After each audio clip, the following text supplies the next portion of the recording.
Agora, bom dia oficialmente. É muito bom ver vocês aqui nesse auditório bem cheio. É gratificante demais para nós, principalmente com esse auditório cheio de sorrisos. É muito gratificante para nós. O Grupo Escola Rio é uma instituição que reúne 80 afiliados aproximadamente, entre instituições de educação, escolas e pessoas físicas. Nós nos reunimos mensalmente para discutir temas ligados à educação, fazer capacitações, enfim, para lidar com a educação. Tá? São assembleias itinerantes que ocupam as escolas filiadas. Quem não é filiado e achar interessante, eu acho que é bem legal começar por hoje. Tá? Escreva para faleconosco@escolasrio.com.br, que você vai ter todas as informações. É bem interessante, converse com alguém que é filiado para você ver. Essa é a 33ª jornada do Grupo Escola Rio. Eu sou Sandy Jorge, presidente do grupo. Vou ter comigo aqui Simone França, nossa vice-presidente, nessa manhã, Deus queira, bastante agradável. Esse tipo de evento aqui, gente, ele é feito a muitas mãos. Eu diria 10, 12 mãos. Todo mundo da diretoria colabora. Cada escola tem, em geral, um membro da diretoria. E, no final, a gente tem um orgulho muito grande em ver que as pessoas gostaram, ver que as pessoas aprovaram, que pediram. No ano passado, o pessoal pediu que fosse mais longo esse ano. Atendemos, vamos ter apresentações de trabalho. Essa jornada é feita para você. Para você que acorda cedo, independente do seu estado de saúde, para dar aula, para atender o seu aluno. Para você que acredita que a educação faz a diferença. Para você que vibra com aquele aluno que você recebeu com grandes dificuldades, e no final ele cresceu, ele produziu, ele passa a ser independente, autônomo. Para você que acredita mais no planejamento pedagógico do que no relatório de EBITDA, para você que vive educação, isso é para você. Tá? Muito obrigado pela presença de todo mundo. E eu queria fazer um comentário a mais, que eu decidi fazer ontem à noite, não estava programado. O grupo existe há muito tempo, 30 anos ou mais. A gente tem uma relação dele com o CNPJ e sem CNPJ. Mas ele existe há muito tempo. E ele existe porque muitas pessoas batalharam desde o início. Muitas pessoas tiveram desde a primeira reunião do Grupo Escola Rio. Tá? E se hoje eu estou aqui, o grupo tem 30 e poucos anos, eu tenho 33 de profissão, quer dizer, eu não podia estar no começo, 29, é que alguns anos tiveram 2 jornadas, eu estou falando da 33ª. Então, há 29 anos atrás, algumas pessoas tiveram a coragem, a vontade e a disposição de encarar algo ainda desconhecido para fortalecer esse laço entre as pessoas, entre as escolas. Tá? Eu queria fazer uma breve homenagem a essas pessoas, que algumas estão aqui. Eu queria que se levantassem, por favor, Marta Bonardi.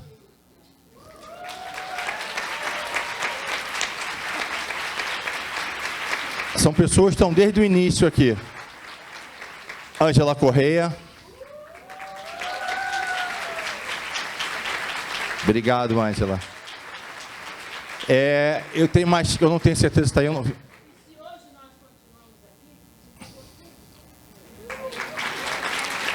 Eu não sei se chegaram, mas vale citar. Thelma Polon, Thelma não está aí, tá? Vai chegar daqui a pouquinho. Rita Coutinho também, que disse que não pode vir. Tá? Enfim. Você vai me permitir a informalidade. Eu gostaria de se levantar o Padre Aguinaldo. Padre Aguinaldo, por gentileza. Padre Aguinaldo está aí.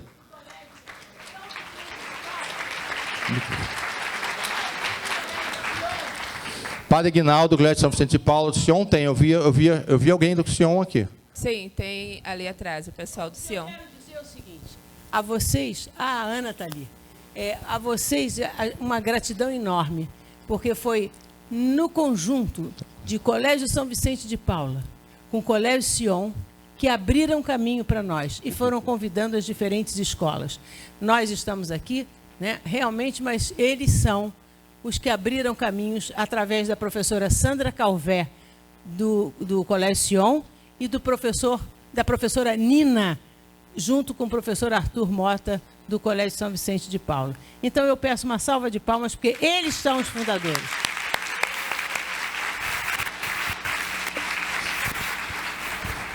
Bom, agora um breve roteiro, como é que vai acontecer o nosso momento aqui. Temos agora essa palestra, já vai iniciar, eu prometo parar de falar em alguns minutos. Vamos até 10h30, de 10h30 às 11h temos o coffee break, e depois de 11 até o final temos a apresentação de trabalhos, troca de experiência, certo? Oi? Eu vou avisar, calma, eu só preciso do meu celular aqui. Na pastinha que vocês têm aí com vocês, tem um formulário para avaliação da jornada e tem um pedaço para perguntas, tá? Vão ter umas mocinhas vestidas de preto, umas mocinhas bonitas circulando daqui a pouquinho aqui, que vocês podem entregar as perguntas a elas durante a palestra. Nós vamos passar para a Thelma no final. Importante, a gente vai tentar, evidentemente, otimizar, que às vezes tem duas perguntas iguais, a gente vai ler uma só, fiquem atentos. Eu queria, antes de passar para a nossa... a nossa palestrante, agradecer aos nossos parceiros, tá? Recicla. Eu vou fazer o seguinte, eu vou agradecer aos nossos parceiros e vou já informar que no final, vocês fizeram um cadastro lá fora, vocês visitaram os estandes, nós teremos um sorteio. Eu já vou dizer o que é o sorteio, para vocês ficarem com água na boca interessados, né? A Recicla vai sortear um biofertilizante, escova de bambu, sacola e mudas variadas. Vivadi e Muney vão sortear um livro personalizado com o avatar da pessoa, por 30 dias. CP4 vai sortear 5 kits de viagem. A Isaac vai sortear uma Alexa. A SPM vai sortear uma cesta de piquenique, uma pipoqueira micro-ondas e um guarda-chuva invertido. Raquel, eu não sei o que é um guarda-chuva invertido, depois você me conta. O Raiz vai sortear uma malinha de viagem. A Mind Kids vai sortear 2 kits de Mindfulness. A Robótica vai sortear 3 kits de robótica. A Faz Game vai sortear um Kindle. Carla, vou concorrer nesse, tá? O IBEU vai sortear uma garrafa térmica e um caderno do IBEU. A FECT vai sortear 4 livros, Pais Não Nascem Prontos. Nossa palestrante vai tratar de um tema que era interessante até pouco tempo atrás, virou importante e hoje ele é obrigatório para todos nós que vivemos a educação, todos nós que lidamos com os alunos. Falar de neurociência, falar de aprendizagem, falar da relação disso com o cérebro é muito importante. Então, eu não vou falar o currículo dela, porque está na tela e ela fala por si só. Ela é o próprio currículo. Thelma Pantano, seja muito bem-vinda.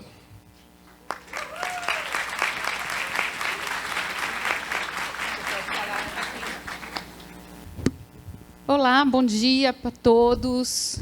Prazer enorme estar no Rio num dia em que eu vejo as pessoas de agasalho. Eu acho que há muitos anos eu não via carioca de agasalho, gente. Assim, é até emocionante. Eu falei que muda a imagem mental. Sabe quando você muda a imagem mental? Bom, é um prazer enorme estar aqui com vocês, a gente conversar sobre o cérebro, a aprendizagem pós-pandemia. A gente está tendo nas escolas um problema seríssimo, né? Que eu digo que tem a causa principal, o estressor principal, sem dúvida nenhuma, foi a pandemia, é a pandemia, mas a gente não pode esquecer que a pandemia não trouxe doença nova.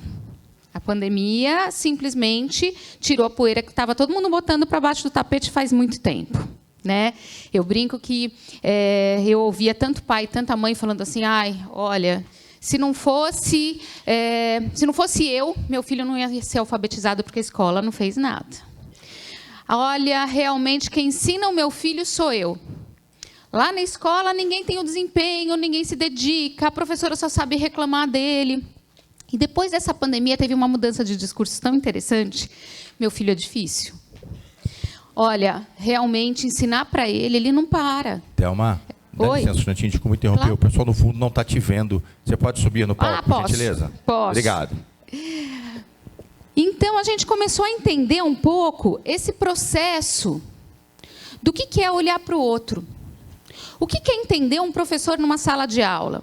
O professor está desgastado, teve um desgaste gigantesco, teve que aprender em dias o que levaria anos numa aprendizagem comum, teve que lidar com uma série de recursos que a gente ainda questionava, usa ou não usa, põe ou não põe na sala de aula. Mas eu quero provocar em vocês hoje uma reflexão em função do cérebro, em função das neurociências. O que a neurociência modifica, o que ela traz de diferente do que a gente tinha até então em termos de ciência?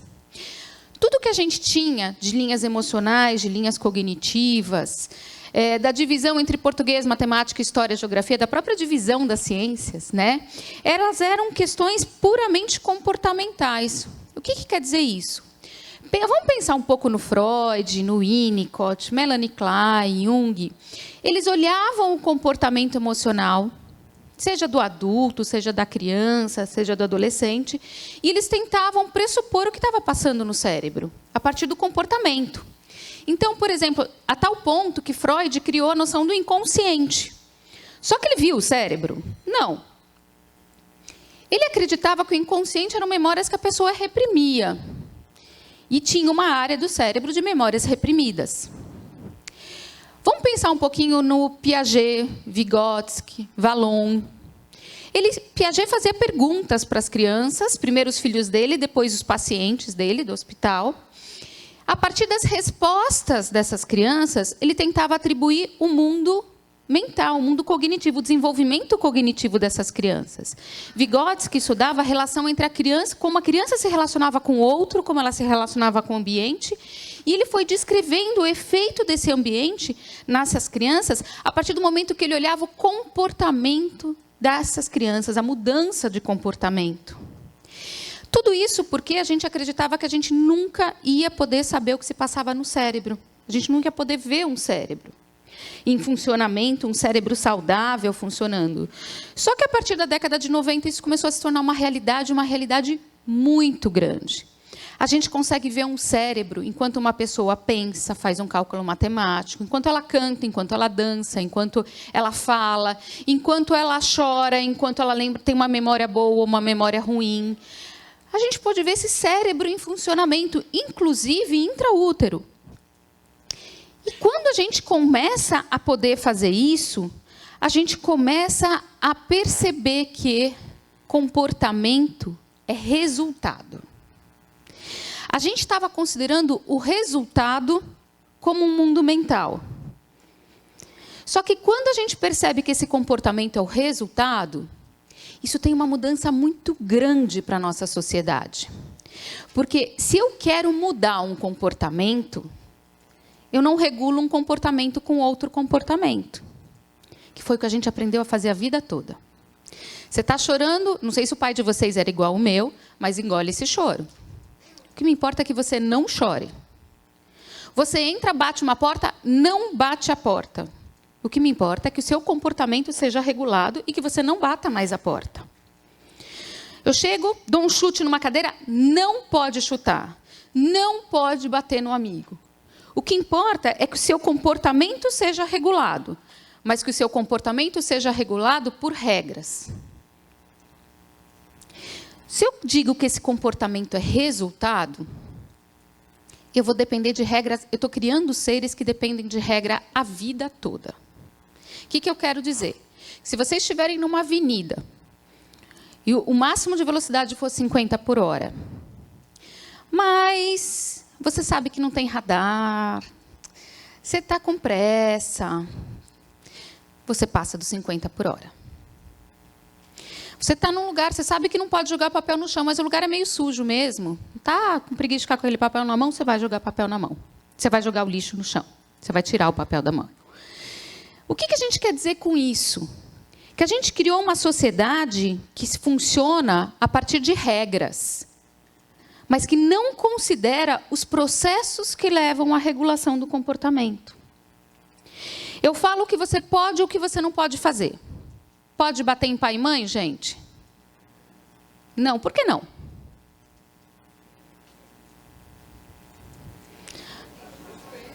Respeito? O que é respeito para o cérebro? A mão fica preta e cai? Eu já ouvi isso. A mão fica preta e cai. Certo?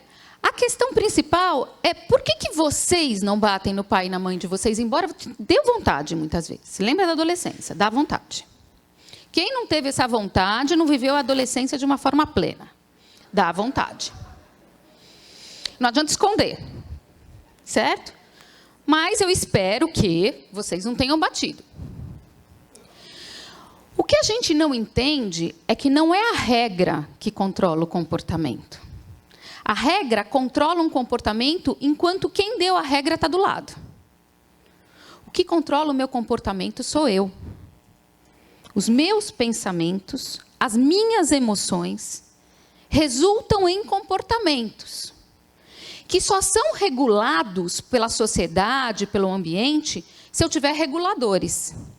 Caso contrário, é o meu funcionamento que regula como eu vou estar no ambiente. É o meu funcionamento cerebral que vai regular como eu vou agir no ambiente, como eu vou agir numa determinada situação. Vocês percebem como isso muda tudo? Isso muda tudo porque a partir do momento que a gente considera que se eu não criar seres humanos que saibam o que sentem, o que pensam, eles não se autorregulam. Ah, mas a sociedade manda... O que é a sociedade para o cérebro? São memórias. Se essas memórias não forem construídas e se eu não aceitar essas memórias em conjunto com o que eu sinto e penso, eu passo por cima delas. Que é o que a gente tem visto com cada vez mais frequência. A gente está ficando cada vez mais tempo com as nossas crianças, né, no ambiente escolar. E a gente fala, elas estão impossíveis. Elas sempre foram impossíveis, vocês eram impossíveis. Gente, só vocês verem que vocês são a turma do fundão até hoje. Fundão lotado, frente vazia. Certo? A gente não perde esse lado, gente. A gente não deixou. A gente esqueceu como a gente era na adolescência, mas a gente se põe em situação de risco. Se você não se põe em situação de risco, isso quer dizer que você não teve um cérebro que teve uma maturação cerebral e uma redução de 1/3 dos receptores de dopamina. É isso que faz adolescente se colocar em situação de risco. É isso que faz ele sentir aquele prazer inicial, aquele prazer por brincar, aquele prazer pelos brinquedos e procurar novas coisas. E procurar o que naquele ambiente pode provocar de novo aquela mesma sensação de quando eu estava com Hot Wheels, de quando eu estava com a minha boneca. Porque aquilo já não tem mais graça. Eu tive uma redução de um receptor de dopamina que provocava prazer. O que agora no mundo me dá prazer? Ele começa a procurar no mundo que dá prazer. E isso expõe a pessoa a situações de risco. Se você não teve isso, eu tenho medo de você aos 40. Porque você vai se colocar em risco em algum momento. Você vai perceber que a tua vida está caminhando aos 40, aos 50, e que você precisa vivenciar aquilo. O momento de vivenciar isso é a adolescência, gente. Passou. Tem gente com adolescência tardia. E é aí que o problema começa. Porque não tem mais o pai ou a mãe como porto seguro emocional. A gente está falando de um mundo pós-pandemia. Esse pós-pandemia provocou mudanças importantes, tanto sociais, e tudo o que muda na sociedade muda na forma como eu entendo e como eu funciono em termos cerebrais. Mas também com relação a questões muito reais. Se a gente for pegar a curva do desenvolvimento cerebral humano, a gente vai ver que as primeiras questões que são desenvolvidas, Maria Montessori já falava isso com muita propriedade, são questões sensoriais e motoras, certo? Que a gente tem esse desenvolvimento aí durante o primeiro ano de vida de uma forma muito intensa. Depois, esse desenvolvimento, áreas relacionadas à linguagem, começam a se sobrepor a esse desenvolvimento. E por volta dos 5, 6 anos, eu começo a ter um pico muito importante, que são o desenvolvimento das funções executivas. Vamos traduzir isso. Vias sensoriais e motoras. Explorar o mundo e criar memórias. Memórias do mundo ao meu redor. Mundo físico. Construir memórias no meu mundo físico, eu posso trabalhar com essas memórias que foram criadas. A partir do momento que eu trabalho com as memórias que eu criei, eu não estou mais trabalhando com o mundo real. Estou trabalhando com o que eu criei. E aí que entra a linguagem. Para as neurociências, a linguagem não tem aquela função poética da gente trocar com o outro, de socializar, porque o ser humano é um ser social. Gente, a gente é social se quiser. Tem dia que a gente não quer ser social. A gente troca com o outro se eu tiver afim. Quantas vezes tem gente querendo trocar com você e você desligou aquela chave da troca? E você está com aquele sorriso, assim, com aquela cara simpática, a criatura falando, e não está estabelecendo uma relação comunicativa. Eu falo porque eu preciso expor o meu pensamento. A linguagem é aquilo que me permite entrar em contato com o meu funcionamento cerebral. Eu utilizo a linguagem e nem sempre ela é expressa para o outro. O outro está falando comigo e eu estou pensando, que saco. Por que a aula não acaba? Eu brinco que, assim, em palestra, em aula, principalmente em congresso, eu sou a favor que tenha uma cadeira com um botão. Se muita gente apertar o botão, abre um alçapão, o palestrante cai e surge outro. Né? Por quê? Eu não posso falar, eu estou lá quietinho, o negócio está ruim. Tenha uma fala. Vocês estão conversando com vocês mesmos, não estão? Eu não estou falando, não estou comunicando para o outro, mas eu queria que o mundo mudasse. Eu trabalho no Instituto de Psiquiatria, coordeno classes hospitalares, né, organizo escola. Todo ano eu tenho que entregar um certificado de antecedente criminal. Fantástico. A sociedade só olha comportamento, né? Só olha resposta motora. Porque se olhasse pensamento, vocês não têm vocês não têm ideia do número de pessoas que eu mato todo dia. Vocês também não são assim? A gente mata, a gente tortura, a gente pensa, a gente tira barato, a gente faz bullying, né? Internamente, com os meus recursos de linguagem, eu não ponho isso, eu não exponho. Por isso que eu continuo trabalhando há 27 anos dentro do Instituto de Psiquiatria, porque eu nunca matei, entendeu? Nunca roubei. Meu antecedente criminal, minha ficha é limpa, em termos de comportamento, não olho o pensamento. E é isso que a linguagem faz.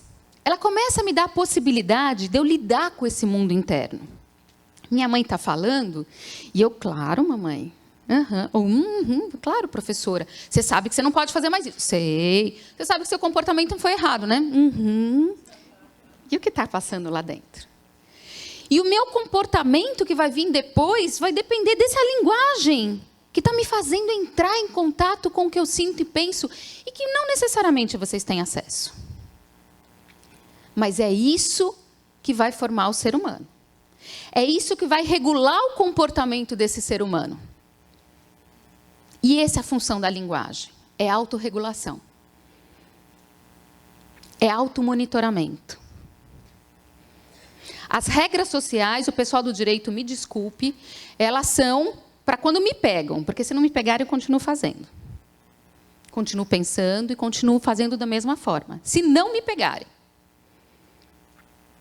Quando eu pergunto para vocês o que impediu vocês de bater no pai e a mãe de vocês, principalmente na adolescência, porque de pequenininho, né, aos 2 anos, a gente deu uns tapas, né? Mas na adolescência, não. São as memórias. E são memórias que foram construídas de forma longitudinal e que envolvem emoção. É isso que me impede. Ah, é porque a gente não tem que bater em ninguém, a gente não bate em ninguém, bate. Não é por isso que a gente vê briga de trânsito? Não é? Quando eu não conheço, eu tenho muito mais chance de bater do que quando eu conheço. Imagina que um bate no carro do outro, o cara sai bravo, a hora que ele olha a mãe dele. Pô, mãe, muda o comportamento. E é isso que a gente fala. Essa mudança são essas memórias que fazem a gente saber como a gente se comporta. E aí que vem a grande sacanagem da natureza. Por volta dos 5, 6 anos, é o pico de maturação das funções executivas. Planejamento, organização, automonitoramento, flexibilidade mental, joguinho de cintura. Porque só aos 5, 6 anos que começa e vai terminar aos 24. Me fala. Eu teria tido muito mais filhos se eles tivessem tido controle de impulso. À noite chora, você grita, filho, está de noite. Ai, claro, mamãe. Mãe, estou com fome. Não é hora de comer. Claro, mamãe. Mãe, quero um chocolate. Brócolis é mais saudável. Lógico, mamãe. Isso é controle de impulso. Isso é flexibilidade mental. Isso é planejamento. O brócolis vai me trazer coisas que o chocolate não vai. Gente, regime de segunda-feira estaria ali. por que que isso só começa aos 5, 6 anos? Vocês não iam amar ter uma criança que vocês falam, olha, bater no amiguinho, faz o amiguinho sofrer. Claro, flexibilidade mental, organização, planejamento, não bato mais. Fala, conversa com o amiguinho, claro, a partir daquele momento, professora, estou insatisfeito com o comportamento do meu amigo. Né? Gente, sonho de consumo. Mas a natureza jogou isso para os 5, 6 anos. Que começa. Não esqueçam que adolescente está no meio dessa maturação. Eles não são mini adultos. Eles estão no meio disso. Aos 24 anos, a gente pode pensar que eles estão funcionando com a gente. Mas essa é a única parte do nosso cérebro. Essa área pré-frontal é a única parte que ela pode estar completamente maturada. Com bainha de mielina, gordurinha que não passa mais. O neurônio controlando toda a informação que está nela. Mas ela não está funcionando de acordo com parâmetros sociais. Vocês não imaginem que o fato de vocês terem passado dos 24 anos garante que vocês tenham função executiva. Isso não garante que vocês saibam se planejar, que vocês saibam resolver problemas, que vocês tenham flexibilidade mental, que vocês tenham planejamento, que vocês tenham automonitoramento. Sabe por quê? Porque essa foi a área mais tardia que a gente soube reconhecer e que a gente soube atribuir função para o cérebro. Por uma questão muito simples. O fato dela estar maturada não significa que ela funcione da forma como a gente espera. Uma área visual maturou, enxergou. Uma área auditiva maturou, ouviu. Eu vou trabalhar com refinos. Uma área motora maturou, moveu. Funções executivas maturou, não garante o funcionamento. Senão a gente não teria adulto dando porrada no outro. Certo? O que foi? Faltou planejamento? Ele não tem aquela área maturada? Essa é a grande chave do funcionamento cerebral. Essas funções executivas, elas precisam de memória para que elas possam acontecer. E os primeiros 5, 6 anos, eles vão fornecer a base do meu funcionamento. Vou dar um exemplo para vocês. A Thelma passou um pouquinho só dos 24. Isso quer dizer que ela sabe resolver problemas, certo? A Thelma nunca vai resolver um problema sobre mecânica de carros. Por quê? Porque eu não tenho memória sobre mecânica de carros. Então, ela não sabe resolver problemas sobre mecânica de carros? Não.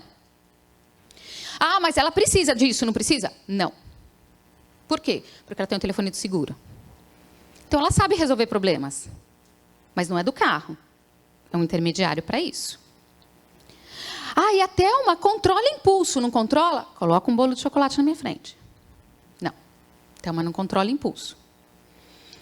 Ah, mas ela deveria. Não, Thelma não controla impulso para chocolate. Por que não? Porque não existe memórias que me segurem nesse autocontrole. Sem as memórias, essas funções executivas não acontecem. Não se desenvolvem. E esse é o grande problema que a gente teve no período da pandemia. As crianças que passaram desses 2 primeiros anos, que passaram num período de pandemia, estão chegando à escola para vocês, hiper restritas de estimulação. Vocês têm ideia do que é aprender a falar sem ver boca? A gente tem crianças que passaram 2 anos sem ver boca. Vocês têm ideia do que é aprender a reconhecer emoção sem ver boca? Ah, mas eu via da minha mãe. Um único parâmetro. Eu não tenho diferenciação. Vocês têm ideia do que é aprender a reconhecer emoção auditivamente com uma máscara na frente? A gente já tinha um ponto muito importante das questões emocionais, que o pai e a mãe de vocês nunca ensinaram vocês a reconhecer emoção. Essa é uma atividade que, quando eu trabalho bem a fundo a habilidade socioemocional, eu faço muito com os professores. Eu mostro um monte de rostos que são usados para reconhecimento de emoção. E eu pergunto para os professores, que emoção essa pessoa está tendo? Mais do que isso, que emoção aquela pessoa provoca em você? E aí, os professores começam a se dar conta de que eles não sabem nomear todas as emoções, mas eles reagem a todas elas. Isso é ser humano. A gente não aprendeu a nomear e a gente reage a emoções que a gente não sabe nomear. Teu comportamento é regulado? Não é regulado. A gente está com crianças que têm muita dificuldade de se comunicar, tem muita dificuldade de se comunicar considerando o outro, porque não conviveu com o outro. A gente está com crianças extremamente autocentradas, porque passaram um ano inteiro autocentrado, 2 anos inteiros autocentrados. E quando a gente chega na adolescência, na pré-adolescência, na adolescência, no Fundamental 2, no ensino médio, a gente está com pré-adolescentes e adolescentes que não sabem se planejar, se organizar, ter flexibilidade mental, resolver conflitos socioemocionais e resolver... Da mesma forma que eu não resolvo um conflito socioemocional, eu não faço uma relação na prova. Relacione, compare, discuta. O que é isso? Mas a pandemia foi em 2020, 2021, a gente já está em 2023, eles já tiveram 2 anos para treinar isso. Tinham pesquisas muito importantes que estavam surgindo antes da pandemia, que estavam fazendo a gente discutir um pouquinho o processo de ensino. A cada mês de férias de uma criança, eu regrido essas funções cognitivas em 2 a 3 meses de estimulação. Dá para entender isso? Então, vamos pensar. Fevereiro, março, abril, maio, junho. 5 meses de estimulação. Veio julho, é como se eu estivesse em março.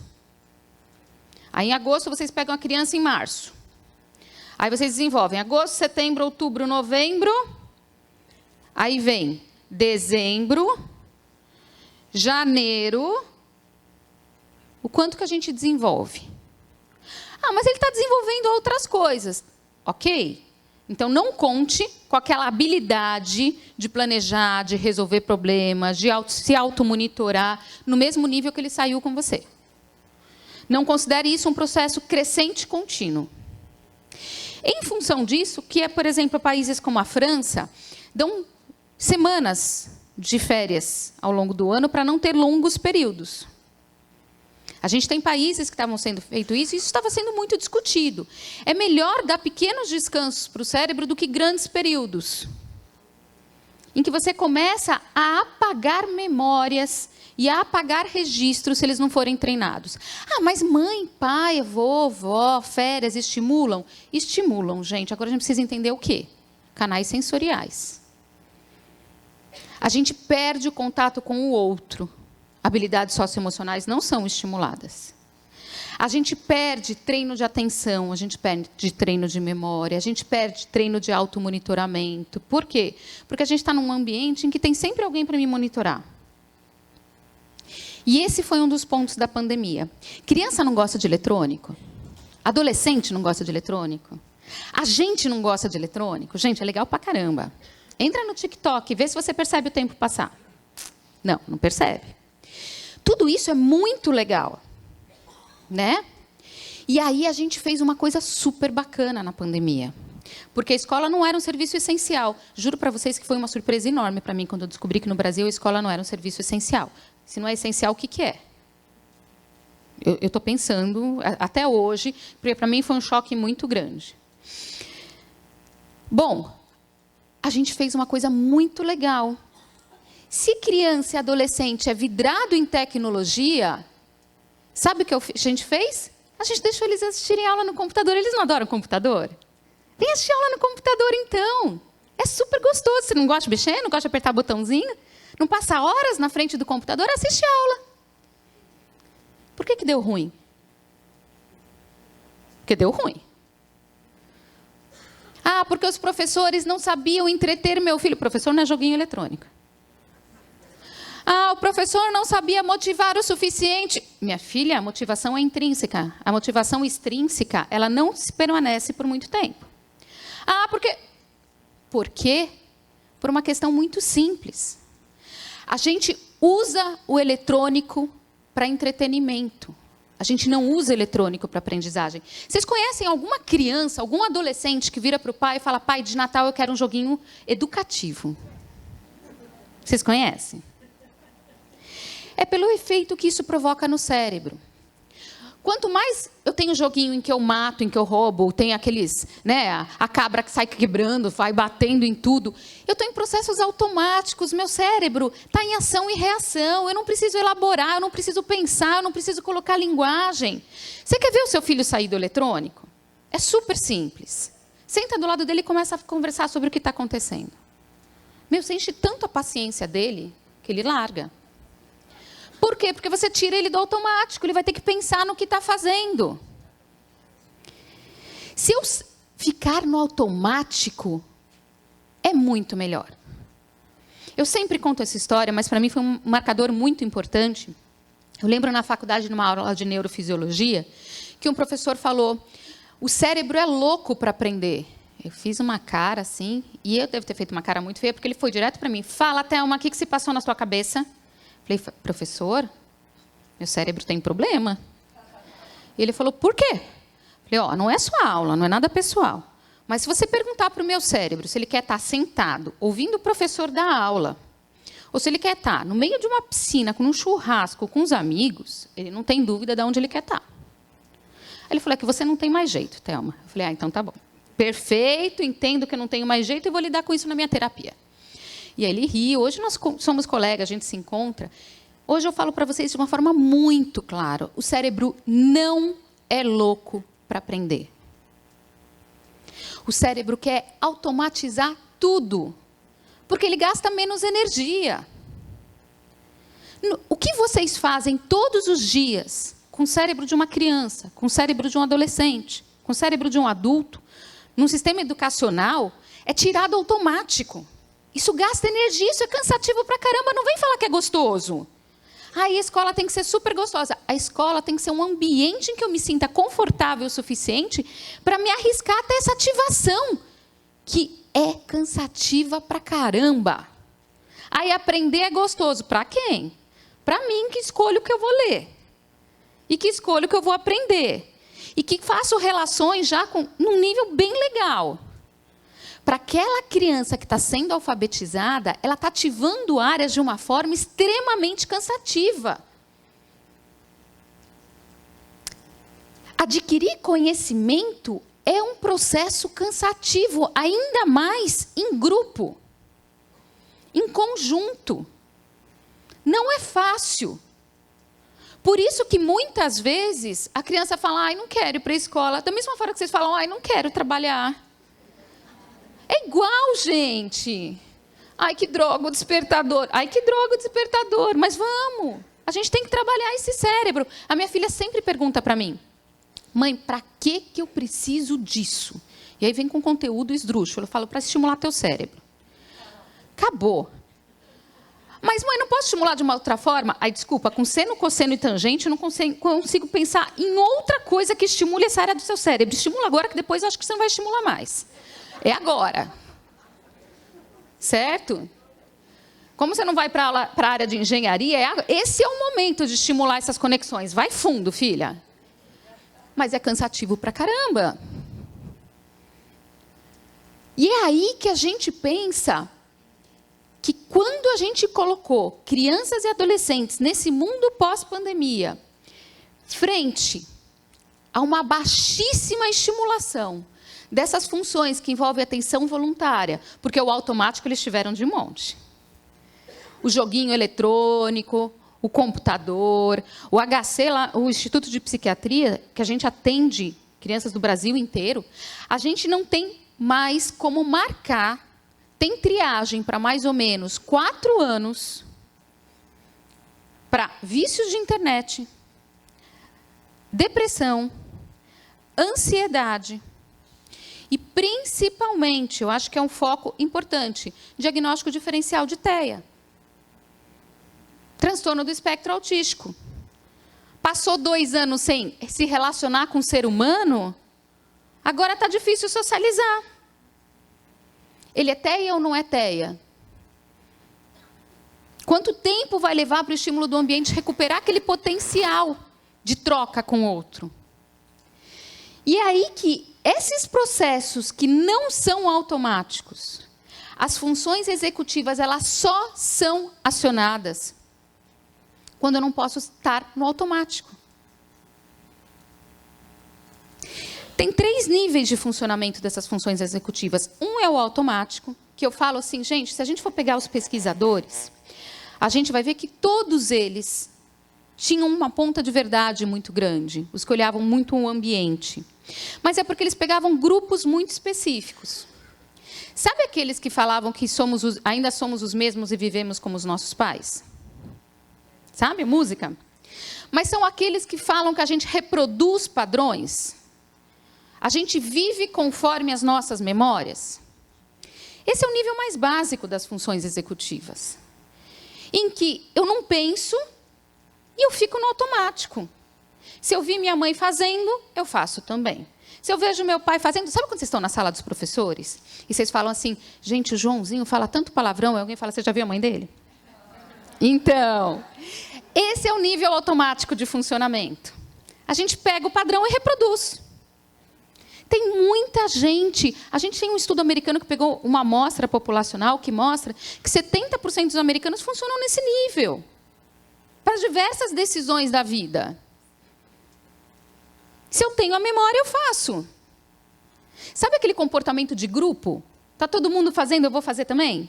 Aquilo não cansa, gente. Você nunca vai ver, ai, gente, peraí que cansou. Não, você não vai ver. Não tem ninguém regulando, eu estou no automático, ação e reação, pouquíssima ativação frontal. Eu fico nisso, e eu sou capaz de ficar horas nesse processo. O segundo nível de funcionamento envolve uma reflexão importante. Eu bato porque meu pai bate. Eu grito porque minha mãe grita. Mas essas são as únicas memórias que você tem de comportamento?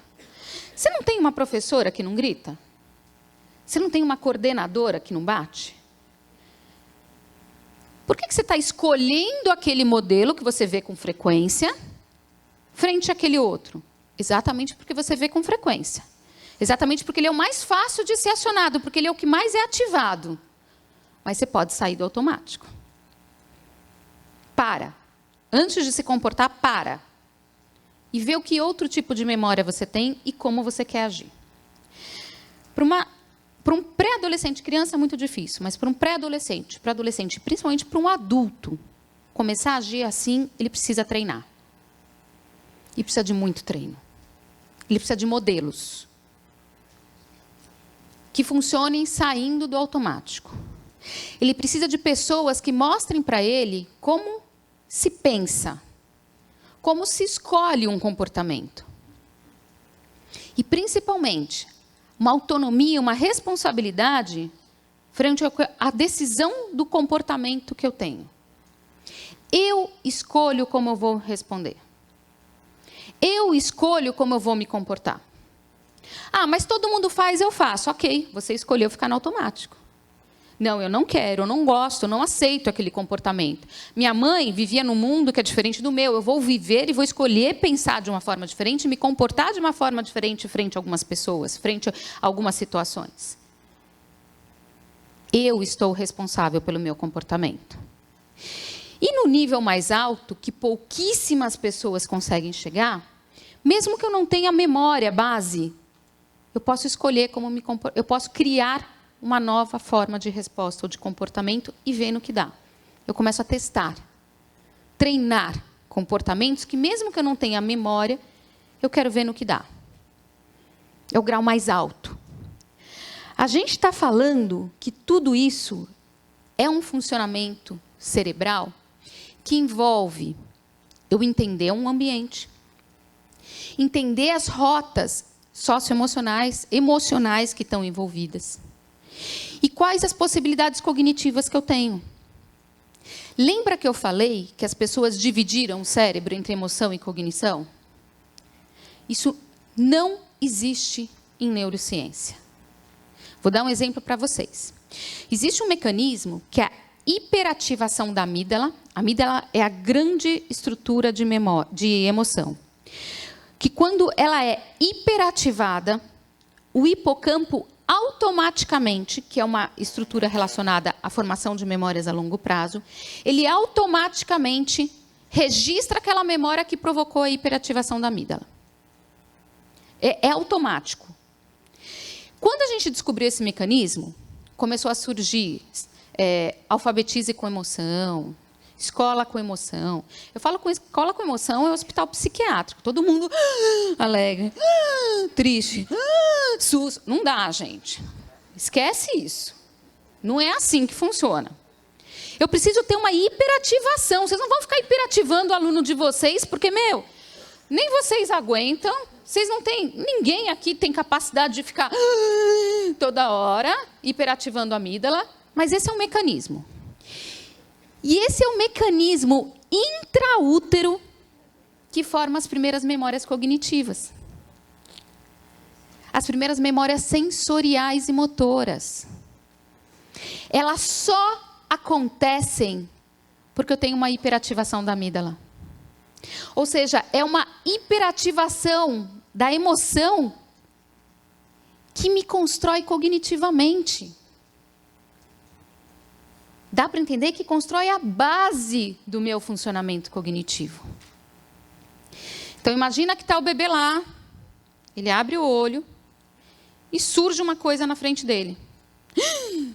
Surgiu uma coisa. É o bão dele, é o pé dele, é o braço dele. Um som alto. Aí esse som alto começa a acontecer. Na primeira vez, registro automático. Espera aí que eu já tenho essa memória. Na terceira vez, opa, de novo. E aí começa o mecanismo oposto. A cognição começa a regular a hiperativação da amígdala. E aí eu paro de ter uma hiperativação. Porque as minhas memórias vão regular a minha emoção. E eu começo a dar origem ao que a gente chama de afeto e sentimento. Que são estados em que eu estou bem, eu estou tranquilo, ou eu estou triste. Vocês não vão reconhecer isso porque eu não tenho liberação de hormônio, eu não preciso formar uma memória imediata, eu não tenho uma reação corporal geral. Estou lá. Porque eu estou reconhecendo memórias. Ou seja, a emoção começa a criar memórias cognitivas. Mas é a cognição que volta e regula essa expressão emocional. Isso começa a acontecer no mundo físico, no mundo real. Eu dei esse exemplo do som dentro do útero, do movimento dentro do útero. Mas é muito importante que a gente entenda que isso depois tem que conhecer no mundo, tem que acontecer no mundo mais abstrato, da minha relação interpessoal. Primeira vez que eu dou um beijo, primeira vez que eu vejo aquele menino, a menina. Depois, gente, não dá para ficar toda hora. Ai, olha quem está lá, não consigo nem falar. Depois de 20 anos de convivência, você quer mais que ele fique lá. Entendeu? Maior carinho, maior respeito, mas não dá para eu ficar... E a gente colocou na nossa cabeça que só é feliz quem está na vida Frozen. Está cantando Livre Estou o tempo todo. O cérebro não aguenta isso.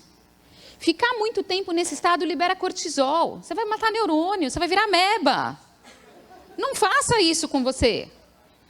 Aprenda a lidar com essas nuances. Eu fui dar uma aula sobre neurociência da felicidade, e é engraçado como o conceito de felicidade envolve sempre aquela emoção súbita. E a gente quer manter isso. O cérebro não aguenta isso, gente. Eu só quero que o meu filho seja feliz. Se mata. O seu filho não vai ser feliz o tempo todo. Vocês são felizes o tempo todo? A hora que toca o despertador, ninguém é feliz. Não é? A hora que a professora fala, pega o estojo, gente, escrever. A hora que a professora fala, volta e faz de novo, e você só quer que seu filho seja feliz, só isso. se mata, gente. Cérebro nenhum mantém esse estado por muito tempo. Só que a gente vive numa sociedade que a gente só quer construir pessoas felizes. A gente só quer construir, quando a criança vai nascer, a gente já compra enxoval com coroa para virar o rei e a rainha da casa. E isso fica difícil tirar depois. E a gente, nesse mundo pós-pandemia, a gente precisa entender que a maturação dessa área mais pré-frontal do cérebro não é só uma maturação cognitiva, em que eu tenho que aprender a sair do automático, mas é uma maturação socioemocional, em que eu tenho que aprender a regular e entender as minhas emoções. E essas crianças e esses adolescentes passaram muito tempo sem treinar essas habilidades. Estão extremamente defasados para manter a atenção, para memorizar, para resolver problemas e para se relacionar com o outro. O grau de imaturidade é gigante. E a gente está tão desgastado que a gente ouve e a gente fala, é para tudo isso? Para ele é. O grau de sofrimento que é ativado no cérebro dele, quando alguém olha e fala, seu cabelo está feio, é tão intenso quando alguém olha para você e fala, hoje você foi muito inadequada. Ai, Thelma, mas tem pesos diferentes. Não, para quem não vivenciou o hoje, você está muito inadequada. Eu vou precisar vivenciar muitas vezes o seu cabelo está feio, que roupa ridícula, para depois poder entender, você foi inadequada. Vocês percebem essa gradação? E eles não vivenciaram isso. Eles não treinaram isso. Eles estão hipersensíveis. Na minha escola não tem bullying. O bullying envolve uma sensação pessoal de estar sendo perseguido. Mas ele não é perseguido. Se ele se sente perseguido, ele é perseguido. O mundo interno se sobrepõe a tudo isso. Eu pego na câmera para provar que ele não é. Se ele se sente, ele é. Esse é o princípio. E como que a gente lida com isso? Trabalhando com o sentimento. Trabalhando com essas habilidades que eles não treinaram. O isolamento, então, provocou problemas de sono, saúde cardiovascular, porque, gente, eu brinco com a nutricionista do hospital que depois da pandemia, o IMC deve ter subido para todo mundo. Então, assim, vamos considerar o percentual de gordo, que a gente considera gordo mais, porque todo mundo engordou. Imunidade mais baixa. Vocês perceberam que depois que vocês abriram a porta da escola, todo mundo ficou doente? O que aconteceu? 1 ano sem pegar conjuntivite, né? 1 ano sem pegar gripe comum. 1 ano sem pegar doenças que vocês pegavam. A imunidade caiu. Hoje, gente, a gripe comum está muito mais grave que o Covid, para quem não é vacinado. Por quê? Porque muitos dos vírus tiveram mutação e a gente não foi exposto a eles. Sintomas depressivos, principalmente pós-pandemia. Por quê? Porque quando eu larguei o meu amigo, ele era de um jeito, quando eu voltei 1 ano e meio depois para me relacionar com ele de uma forma contínua, ele é completamente diferente. O cara é chato. Não consigo me relacionar com ele. Não entendo o que ele faz. Por quê? Você está preso naquela memória lá. Você não acompanhou esse crescimento, esse desenvolvimento socioemocional. Fora as funções executivas prejudicadas, tanto para a regulação socioemocional quanto cognitivo. Concentrar, controlar as emoções, lembrar e seguir essas instruções. Tudo isso fez com que a gente perdesse a noção de tempo. O tempo, gente, ele é marcado através de pistas temporais que são eventos emocionais. Por exemplo, o que vocês fizeram às 9 horas da manhã do dia 15 de março? Estava o quê? Vocês pegam a rotina de vocês e vocês colocam ali. Provavelmente 9 da manhã, se foi um dia de semana, eu estava na escola, certo? Agora, se eu pegar o dia das Torres Gêmeas lá do avião, vocês sabem exatamente onde vocês estavam, com quem vocês estavam e de forma vocês estavam. A gente não lembra de cada minuto da nossa vida. A gente lembra dos marcos emocionais. o ano que meu filho nasceu, o ano que eu viajei para fora, o ano em que minha mãe faleceu, o ano em que o meu filho caiu e quebrou o braço. São esses marcos que formam o tempo. E a gente passou 1 ano sem marcos emocionais. A gente perdeu a noção de tempo. É isso o que o joguinho eletrônico... Lembra que eu falei que pega o TikTok aí que vocês perdem a noção de tempo? É isso que eles provocam na gente. O filho de vocês falam, é meia hora, ele não quer largar depois de meia hora, porque ele não percebeu que passou meia hora. Ele está no neutro, ele está no automático. Não tem nenhuma emoção envolvida, não tem cognição. O cérebro dele não está marcando a passagem de tempo. Ele não percebe que passou meia hora. E ele acha que foi pouco. Por que ele acha que foi pouco? Porque o cérebro não está marcando o tempo. E isso começou a acontecer tantas vezes que a gente vai precisar entender como lidar com essas questões agora. Qual criança? As crianças lidaram com isso de forma muito diferente, em função do ambiente em que estavam, do grau de maturação. Se pegou mais vias sensoriais e motoras, a gente está falando muito mais de crianças com suspeita de TEA.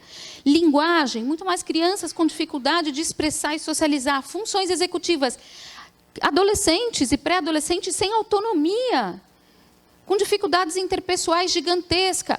E o que faz a diferença? Como esses pais lidaram com essas situações e qual o suporte escolar, quando eu coloco psicopedagógico, é muito o suporte que a escola foi capaz de oferecer frente a essas situações e está sendo capaz de oferecer. Não adianta vocês pensarem que, porque já passaram 2 anos aí da pandemia, 1 ano e pouco de pandemia, não adianta vocês acharem que eles já recuperaram esse funcionamento. Eles não recuperaram. Mais do que isso, as famílias enlouqueceram e continuam loucas. Tá? Eu falo que existe um fenômeno interessante, porque pai e mãe louco, depois que tem filho, fica louco ao quadrado. Tá? Depois da pandemia, todo mundo ficou louco um pouquinho. A gente ficou muito desregulado emocionalmente. Só que a gente ainda não se regulou emocionalmente.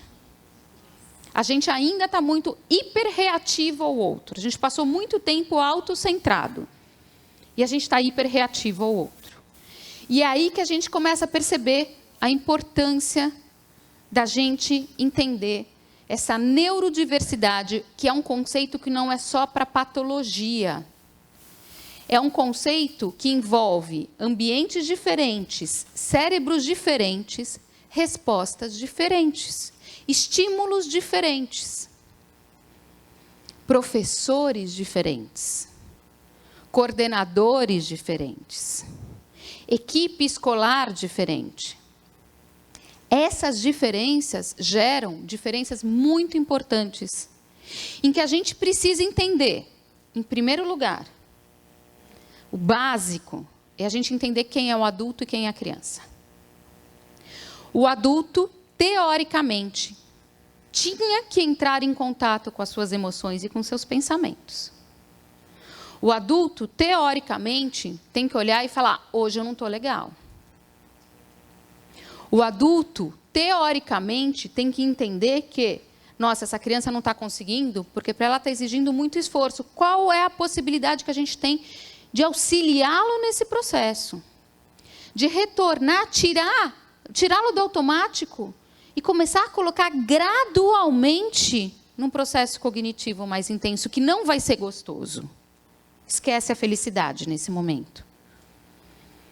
Quem é o adulto para regular a gradação de tudo isso? Quem é o adulto para mediar um conflito comportamental, não mais falando não pode, mas falando o que você sentiu. Se eu tivesse sentido a mesma coisa, bater é uma possibilidade. Morder é uma possibilidade. Mas é a única possibilidade que você tem de comportamento, então você escolheu ter outro. Por quê? Por que você fez essa escolha de comportamento? Não te tirou a razão. Com essa emoção, a gente tende a ter reações mais impulsivas. Como se organizar para isso? Quem que é o adulto que reorganiza a criança? A gente tem muita dificuldade de achar adultos que sabem reorganizar crianças. Eu estava falando, trabalho há 27 anos, numa semi-internação em psiquiatria, em que a gente tenta evitar a internação. A gente trabalha com pais crianças junto com a escola. A gente tem uma classe hospitalar lá dentro e a gente traz a escola dessas crianças para adaptação pedagógica e curricular. Normalmente, as pessoas pensam que eu trabalho com deficiente intelectual e TEA. Não, porque o trabalho que eu faço com a minha equipe é de 3 meses de reorganização. O TEA não se beneficia de um trabalho de 3 meses, ele precisa de muito mais. O deficiente intelectual também não. 75% das nossas crianças têm QI médio superior. E estão lá dentro com a gente.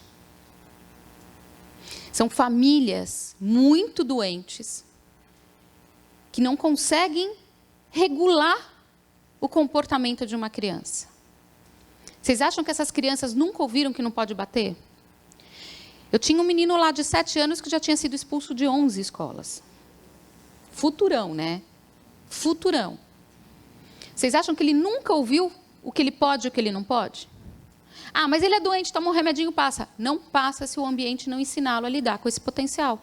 Mas quem vão ser os adultos que vão ensinar isso? É aí que a gente começa a pensar, gente, qual o papel da escola. Se não tem diferença entre emoção e cognição, eu preciso desses 2 processos para aprendizagem. Se em termos socioemocionais, a gente precisa parar dessa coisa de dar regras e ensinar a pessoa a se reconhecer como um mundo interno para achar soluções para o comportamento, o nosso papel é a gente entender que, assim como eu avalio o cognitivo, o ganho pedagógico, eu tenho que avaliar o emocional, o socioemocional. Todo mundo pergunta, Thelma, mas como fazer isso? Desde o pessoal da limpeza, passando pelo pessoal da cantina, passando pelo pessoal da segurança, passando pela equipe pedagógica, passando pela coordenação. Existe uma regra muito básica que tem que ser usada depois da pandemia. Eu não passo ao lado de uma pessoa sem olhar no olho dela. É básico. E quando eu passo do lado e vejo alguma coisa que chama a minha atenção, eu falo. Alguma coisa aconteceu com você. Você não está legal. Hoje eu quero conversar com você. Hoje você está feliz, hoje eu gostei de ver. Algum comentário eu faço. Nem que seja bom dia, porque eu percebi que está tudo ok. Isso, gente, é a gente começar a despertar o cérebro da gente para que ele possa se autorregular e se automonitorar. Essas crianças entram no automático na sala, sentam no automático e esperam uma aula no automático. Essa é uma forma que a gente tem de sair do automático e tirar as outras pessoas do automático. A gente tem que olhar no olho das pessoas e fazer a leitura delas. E dizer para elas o que eu estou lendo. Para que elas saiam do automático e me falem se aquilo é verdade ou não. Para que elas possam entender que se ela está triste naquele dia, provavelmente o desempenho dela, a leitura de mundo e o que vai acontecer ao redor estão associadas a esse pensamento, a essa tristeza. Hoje deu tudo ruim para mim. Provavelmente você já chegou na escola achando que estava dando tudo ruim. Memória condizente com humor, efeito do cérebro. E o nosso papel, que estamos dentro da escola, é começar a despertar isso. A despertar a habilidade cognitiva a partir do momento que ele entende como ele está emocionalmente. Não tentem fazer essas coisas separadas porque elas não vão dar certo. A gente tem pessoas diferentes que viveram momentos diferentes, em realidades diferentes, e estão funcionando de forma diferente. E isso vai ser a realidade do professor daqui para frente. E a gente precisa entender que, embora a escola tenha sido construída em grupo, com um ensino comum para todos, a gente vai precisar fazer diferenciações. Só o fato de você ter olhado no olho daquela criança, você já vai perceber a diferenciação que você precisa fazer para ela naquele dia. Hoje ela precisa de mais pausa. Hoje ela precisa de mais acolhimento, passar mais perto da carteira dela. Sempre com muito contato visual. Essa criança hoje precisa de contato visual. Esse hoje precisa entrar em contato com o funcionamento dele. Esse passou a ser o papel da escola e não vai deixar de ser. Principalmente por causa da neurociência, que integra tudo isso dentro de um ser humano. Dentro de um processo de relação com o ambiente. Vocês perceberam que vocês já passaram mais de 1 hora aqui conversando comigo? Esse é um ponto importante. A gente, quando está entretido em alguma coisa, o tempo passa mais rápido. Toda criança motivada, toda criança entretida, ela é capaz de passar mais tempo numa atividade. Mas tem criança que é muito difícil de entreter. A gente precisa descobrir a temática, precisa descobrir os interesses, para que a gente possa alcançar essa criança também. Bom, gente, era um pouco isso que eu queria passar para vocês. A necessidade da gente olhar para o outro, da gente pensar como eles estão funcionando, para que a gente possa reorganizar o nosso funcionamento. Não esqueçam nunca que vocês são os adultos da questão. Vocês são quem tem o conhecimento pedagógico e, espero, socioemocional suficiente para ajudar essas famílias e essas crianças numa reorganização. Desenvolvam essas habilidades, trabalhem cada vez mais, que o papel da escola e o processo de ensino e aprendizagem vai dar muito certo. Vamos lá? Obrigada, gente. Thelma, obrigado. Obrigado por compartilhar conosco todo esse conhecimento, toda essa prática de vida. Vamos passar para as perguntas. As meninas vão circular aí no meio de vocês. São 2 mocinhas bonitas de preto, 3 mocinhas bonitas de preto, que vão passar a recolher as perguntas. Enquanto as meninas passam recolhendo as perguntas, é impossível não dizer da riqueza, da grandeza que foi parar esse momento, né, num sábado pela manhã, para pensar um pouco nesse contexto da escola, no período da pós-pandemia. Até porque, enquanto docentes, né, que somos, ou coordenadores, ou diretores de escola, né, nós fomos afetados e atravessados também, né? Então, esse olhar que é para o outro e que também é para nós, né, que nos constitui nesse cotidiano da escola. Então, pensar sobre esses processos, né, de autorregulação, nos processos das emoções, e como isso também nos constitui no nosso fazer, é um dado extremamente relevante, porque a prática ela se dá todos os dias, né? Com o despertador que nos deixa feliz ou não, mas ela existe. E aí, nesse contexto, eu queria trazer uma questão, enquanto chegam as perguntas, que é assim, a pandemia trouxe para nós, no espaço da escola, um leque muito ampliado nessa perspectiva da diversidade, né, desses alunos que, com laudo, sem laudo, vindo de diferentes realidades, estão dentro da sala de aula, né, nesse espaço que nós estamos ali. Então, pensando nesse lugar do professor, né, e pensando nesse lugar desse trato com a diversidade, como que você vê, né, que contribuições os estudos têm trazido para nos ajudar a lidar com essa perspectiva do diverso, quando a gente tem um calendário para cumprir, uma rotina para cumprir, um planejamento que está instituído, né, e ainda associado a todas as políticas públicas referentes aos casos específicos de inclusão. Isso é super importante que você está perguntando. E a gente, quando fala em neurodiversidade, a gente tem 2 linhas de pensamento importantes.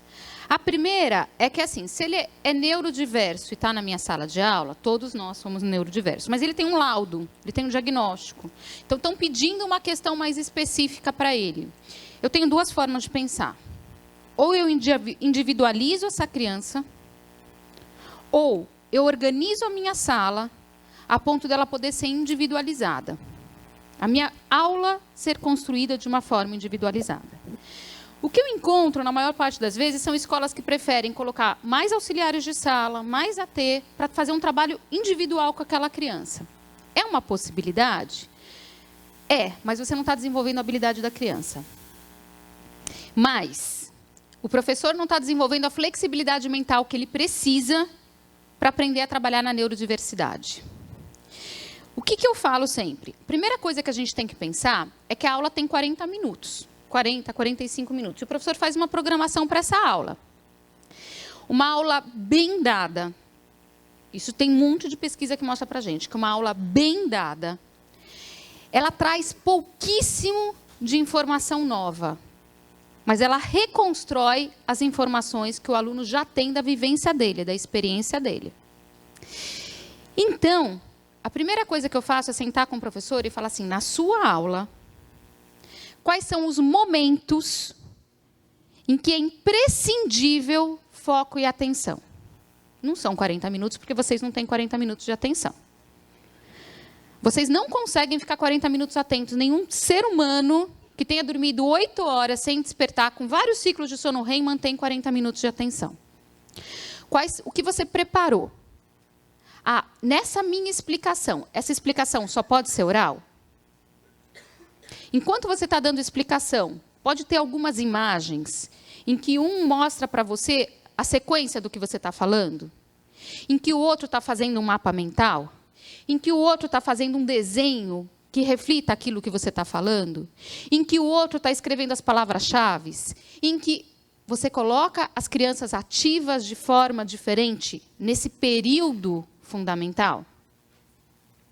Esse período é um período em que até os neurodiversos, com diagnóstico, vão ter que estar presentes e participando.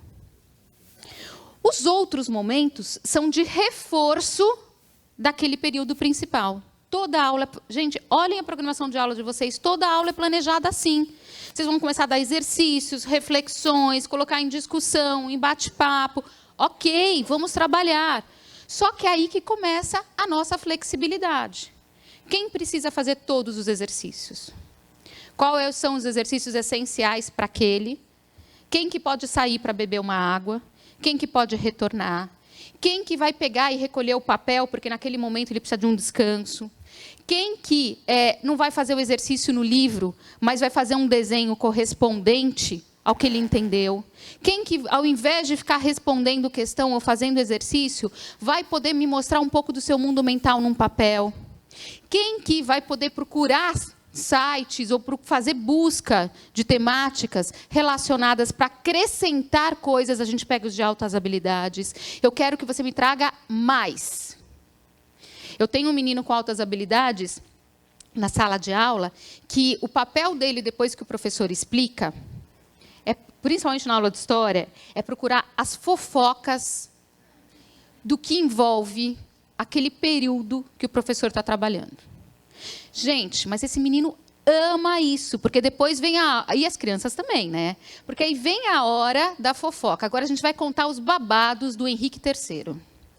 Agora a gente vai contar os bastidores da Revolução Francesa. E entra nisso e a turma já espera. E o cara está se aprofundando, ele está indo além do conteúdo de sala de aula, ele está buscando. Tudo bem que ele pode ser agora o novo diretor da revista Cara, sei lá o que a gente está ensinando ele a se aprofundar no que interessa. Eu não falei qual era o babado, qual era a fofoca, ele vai no que interessa. A gente precisa ter esse jogo de cintura de que o professor não é quem traz todo o conhecimento.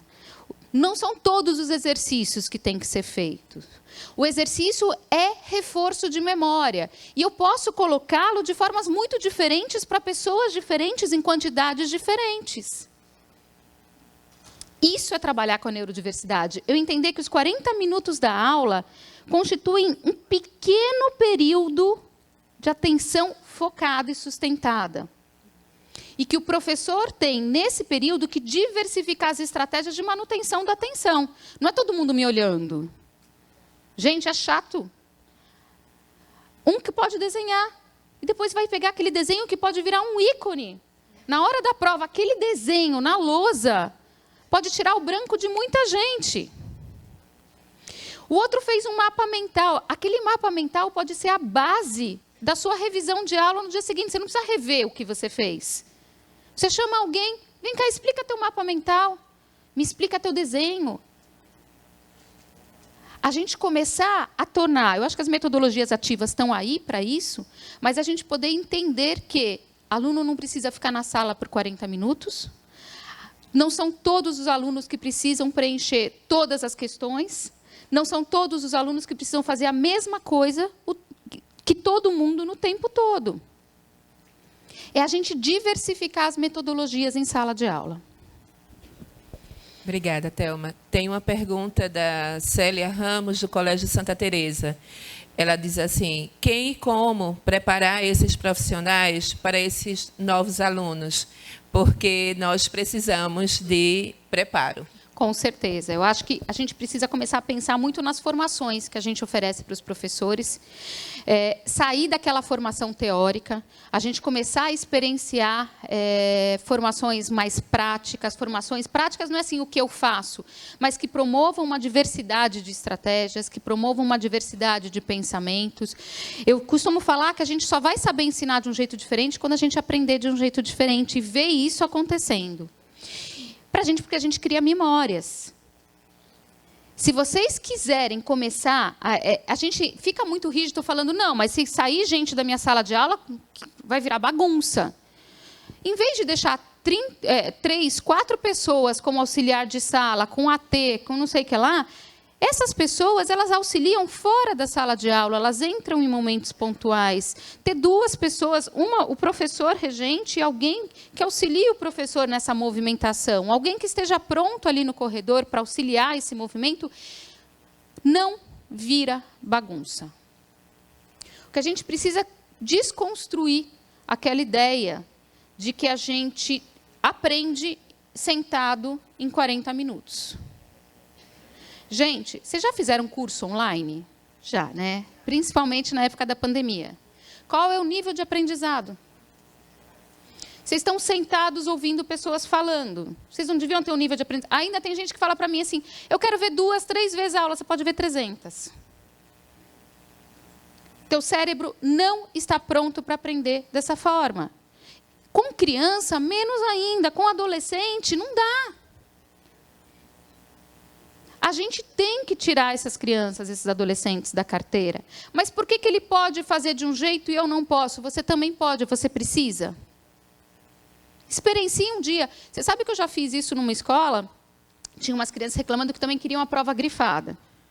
Né? Ah, não, eu quero a prova com as palavras de destaque também, porque se ele pode estar facilitando para ele, eu quero que facilite para mim. Claro! Vamos deixar ele vivenciar. Não muda a nota do cara. Não muda nada. Se não muda nada para ele, a gente conversa, por que você precisa? Para o teu colega muda. Porque eu quero avaliar o que ele sabe, não o déficit de atenção dele. Para você não muda. Você quer que venha grifado? A gente põe até desenho da Mônica. A gente põe a Mônica no canto, o Mickey no outro, não tem problema. Deixa eles vivenciarem essas diferenças. É importante para eles saberem como eles aprendem. Ah, mas o texto vem, o enunciado vem conciso. Por que vocês têm que ser prolixos? Ah, porque conciso, eles têm que aprender a ler bastante. Vai ler livro, vai ler texto. Vocês já viram alguma questão de vestibular prolixa? E aí você tem que achar as palavras-chave, certo? Então vamos treinar isso com eles? Eu passo um texto prolixo, acho as palavras-chave e reconstruo isso num texto conciso. Quem conseguiu fazer? Perfeito. É isso que você vai fazer na prova. Quem não conseguiu fazer? Eu te ajudo ainda por um tempo com enunciados mais concisos até que você desenvolva essa estratégia. Qualquer suporte para aluno, inclusive de inclusão, e isso tem que estar no PEI, quando a gente tem diagnóstico, eles têm data de entrada e data de saída. Tá? Não existe aqueles processos de inclusão que ficam permanentes. Ah, mas ele vai ser disléxico a vida toda, ele vai ser TEA a vida toda. Ok. Mas eu entro com o processo enquanto alguma coisa está acontecendo para desenvolver aquele recurso. Qual é o tempo? Qual é o processo? Esse é o planejamento que cabe ao professor, ao coordenador, junto com as famílias. Uma outra pergunta da Carla, Escola Modelar Cambaúba, ela é do ensino médio. O que você poderia propor para lidar com a exigência de boas notas em todas as matérias, considerando que não se pode sentir-se motivado por todas elas? Não, eu acho que isso é uma pergunta super interessante. Ninguém é bom em tudo. Tanto que a gente não fala mais em superdotado, ninguém é super em nada, a gente tem altas habilidades. Toda vez que eu tenho alguma coisa muito alta, o outro está lá embaixo. Essa é a gangorra do funcionamento cerebral. E quando a gente pensa que tem que tirar notas altas em tudo, o que eu estou exigindo? Né? A gente precisa pensar o que é o autoconhecimento. Eu vou dar um exemplo muito pessoal. Eu nunca repeti de ano, nunca peguei um reforço, nunca peguei uma aula particular, nunca precisei ficar em reforço escolar, nada. Mas, desde pequena, eu tinha uma característica muito específica. O que eu gostava, eu tirava nota boa. O que eu não gostava... Gente, eu devia ser uma desafiadora opositora, eu devia ser um TOD, com certeza. Eu brinco com um todinho. Tá? Eu recebia a prova... Eu sabia, na outra prova eu tinha tirado, na época que eu estudava, a média entre 0 e 10 era 5. Eu não sei porque a média entre 0 e 10 começou a virar 6 e 7. Para mim, na conta, ainda é 5. Mas eu fazia essa conta. Tirei 6 numa prova. Se eu tirar 4 na outra, eu estou na média. Eu fazia 4 questões e devolvia a prova. Gente, juro para vocês. Isso me mostra que alguém que tem um automonitoramento, porque sabia o que estava respondendo. Mas por que você não quer tirar a nota mais alta? Porque eu não quero ficar muito tempo com aquilo. É chato pra caramba. Tirava. No começo, isso era um dado importante. No começo do ano, nem sempre. Porque eu não conhecia como o professor corrigia a prova e o que ele esperava de mim. Olha o grau de leitura interpessoal.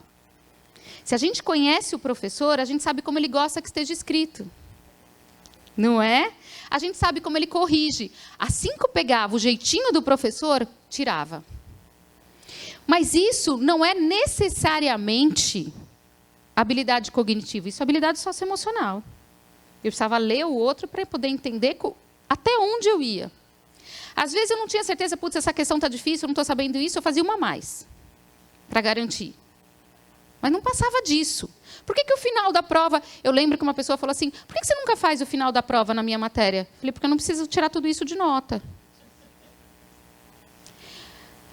Eu imagino, se fosse um professor hoje em dia, ele ia me chamar de conduta opositora, desafiadora opositora, sem dúvida nenhuma, mas não era nada pessoal. É que o mínimo, para mim, era o suficiente. E a gente tem que começar a trabalhar com as pessoas, que nem todo mundo é bom em tudo, nem todo mundo tem habilidade em tudo, mas eu estou estimulando o teu cérebro. E qual é o mínimo para o seu cérebro ser estimulado com relação àquela informação? Algumas matérias, a gente tem essa consciência que a gente aprende depois de velho, né? Eu falo assim, embora eu sempre tenha gostado muito de história, eu nunca estudei tanto história na minha vida a partir do momento que eu comecei a viajar.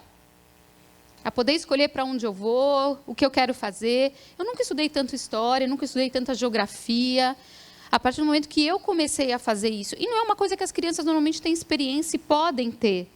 Então, por que ele tem que ser super bom em tudo?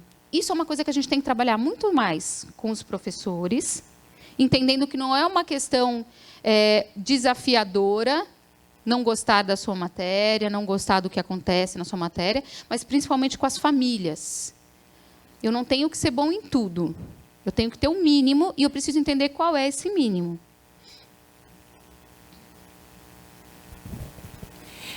Eu vou tentar condensar 3 perguntas aqui, por conta do horário já, Claro. Mas todas elas vão falar sobre a autorregulação, né? Então, a Paula, do Santo Inácio, pergunta como auxiliar um aluno adolescente em seu processo de autorregulação. A Daniele, também do Santo Inácio, pergunta sobre o desenvolvimento das habilidades distintas, né, e as funções executivas. E a Helena, do Eliezer, ela pergunta, na sua opinião, qual a importância das histórias para regular comportamento? Vamos lá. A autorregulação é um processo básico para quem quer se dar bem na vida. Tá? Então, se vocês quiserem se dar bem na vida ou criar pessoas que se dão bem na vida, ele tem que se autorregular. Ele tem que saber o que ele está sentindo, o que ele está pensando e escolhas de comportamento. É isso que é uma autorregulação. O que eu fiz é responsabilidade minha. Isso tem que começar desde muito pequeno, com modelos, e depois com experiências, né? A gente vive numa sociedade que tem muita dificuldade de permitir que essas crianças e esses adolescentes sofram a consequência das ações dele. Não é castigo, consequência natural. Aquela simples consequência do que fui correndo e tropecei. É a consequência de ter corrido, não é castigo. Não é que Deus falou, correu, vai cair. Não é isso. Consequência. Ele ficou bravo comigo. Ficou bravo com você porque o que você fez? Não, mas também ele, também casquinha de ovo, tudo quebra, tudo faz problema. Ele é hipersensível, hiperreativo emocional. E como que você lida com uma pessoa com uma hipersensibilidade? Da forma como você veio? Da forma como você falou? Pode ser, mas você vai magoar. Lide com as consequências disso. Como que a gente trabalha com adolescente para autorregulação? Primeira coisa, quando eu tenho ativação da amígdala, quando eu tenho aquelas 7 emoções básicas, alegria, tristeza, raiva, nojo, medo, susto. Quando eu tenho essas emoções básicas, em que você olha para a criança, para o adolescente, ele visivelmente, você reconhece essas emoções básicas, não é o momento de fazer nada. É o momento em que ele não pensa. É o momento em que a emoção está tão intensa que ele está reagindo. É o momento em que eu tiro a plateia, deixo ele sozinho, olho no olho dele e falo, eu estou do teu lado. Quando você perceber que aqueles sinais já não estão tão marcados no corpo dele, é o momento de você provocar a autorregulação. Gente, quando a gente está brigando, discutindo com alguém, e alguém está muito exaltado, se você fala para ele, vocês já viram isso na discussão, vocês sabem, já passaram por isso. Você está falando alguma coisa para uma pessoa, e a pessoa fala baixo. Vontade de estourar o tímpano do cara. Vontade de estourar o tímpano daquela mulher. Por uma questão muito simples. Quando você está despejando conteúdo verbal, você está preocupada com o que você está falando, você desregula a forma como você fala, você não se deu conta que você estava gritando. Você não se deu conta que você estava falando alto. Quando a pessoa que estava do teu lado fala baixo, ela está te mostrando que ela está preocupada em como você está falando e não no quê. Dá para entender? Então, se você vira para uma pessoa que está desregulada e fala para ela, assim não, ele vai te encher de porrada. Certo? Aqui não. Se regula, ele vem para cima. Ou verbalmente ou fisicamente. Nesse momento, tira a plateia. Eu estou aqui do teu lado. E senta. E espera. Esperou? Você estava com muita raiva. A gente com raiva faz isso que você fez. Acalma a pessoa. Muita gente com raiva tem a reação que você teve. O que a gente precisa pensar? Quando que você começou a sentir essa raiva? O que desencadeou? Que pensamentos que vieram na sua cabeça? E como você poderia ter resolvido o seu problema? Porque esse é um ponto central que a gente trabalha na regulação de comportamento no Instituto de Psiquiatria. O fato da pessoa ter ficado com raiva ou ter se desregulado não fez com que ela resolvesse o problema dela. Porque ele se desregulou porque tinha um problema. Putz, o cara está chato, o cara está me ofendendo. E aí você se desregula. O cara vai deixar de te ofender? Você tirou a ofensa do cara? O cara deixou de ser chato?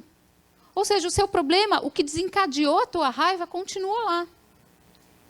Como que a gente resolve esse problema? Mas para isso eu preciso estar centrado. A autorregulação, ela sempre acontece quando eu estou com afetos ou sentimentos, nunca com emoção. Tá? Isso serve para as funções executivas como um todo. Toda vez que a emoção está muito alta, que aparece uma emoção, eu estou fazendo registros. Eu não estou pensando, planejando, organizando e eu não tenho condição de me regular. Como bons adultos, que somos empáticos, a gente tira a plateia. Porque aquela criança vai se expor. Aquele adolescente vai se expor. vai ficar exposto frente ao grupo. A gente tira a plateia. Provocou a autorregulação. Como que... isso não quer dizer, não vai ter castigo? E agora? O que a gente vai fazer? Quantas vezes a gente conversa com a criança, com o adolescente, e fala, eu vou precisar te dar algum castigo. Por quê? Porque você descumpriu regras e normas dessa escola que são muito importantes. No caso, a gente fala do hospital. Que são muito importantes. O que você acha que faz sentido? E aí é muito engraçado, porque quando eles começam a desenvolver essas funções executivas, eles vêm com coisas absurdas, do tipo assim, o resto da vida sem televisão, né? Nunca mais comer um chocolate, ficar sentado durante 8 horas na frente de todos e todo mundo me olhando, eu falo, não é isso. Eu vou pedir desculpa. Não é isso também. Como se a gente repara uma ação. Isso vem muito de modelo de casa. Quando o professor está desregulado e desregula, como ele repara a ação dele? Não vai falar que vocês nunca despirocaram. Quando o pai e a mãe despiroca na frente do filho, como que a gente repara? Quando alguém tem um comportamento e eu me desorganizo, como que eu reparo? Tudo tem reparação, mas como eu faço? Isso são memórias que a gente tem que trazer para as crianças e adolescentes, porque senão a autorregulação não surge. Tá? Thelma, a gente quer te agradecer muito pelo deslocamento que aconteceu essa manhã aqui com todo mundo. E pedir desculpas a Andréia e a Fernanda, porque a gente não vai conseguir chegar para responder as perguntas. Nós vamos encaminhar para a Thelma. Dizer que foi uma alegria ter você conosco e agradecer muito por toda a aprendizagem que a gente teve. Muito obrigada. Eu agradeço muito, gente. Eu vou deixar com vocês o meu e-mail. Se vocês quiserem enviar algumas perguntas, na medida do possível eu vou respondendo ao longo da semana. O meu e-mail é meu nome inteiro todo junto, @gmail.com. É super simples vocês guardarem. Tá bom? Obrigada, gente. Pessoal, alguns avisos antes da gente se retirar. Nós teremos meia hora de intervalo. Às 11 nós retornaremos, 11h10, aqui, para a apresentação dos trabalhos. O coffee break está sendo servido à direita. Os expositores continuam ali no hall. E nós pedimos que os apresentadores de trabalho, os professores que irão compartilhar conosco as experiências, no retorno, sentem aqui nessa segunda fila para poder otimizar o processo das apresentações. Tá bom? Bom intervalo, muito obrigada.